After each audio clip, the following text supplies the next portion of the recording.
Naiinis na ako sa iyo. Bakit mo ba ako ginaganito?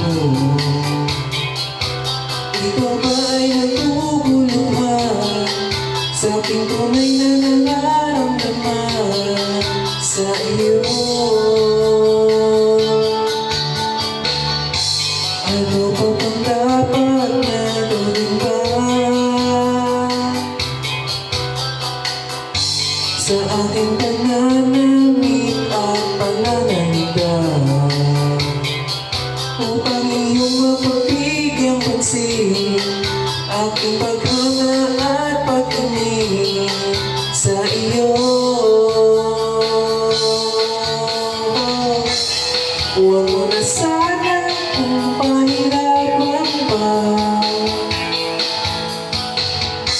Kung ayaw mo sa'kin ay sabihin mo na.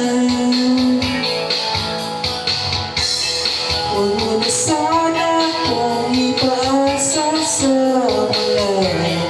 Oo na, mahal na kung mahal kita.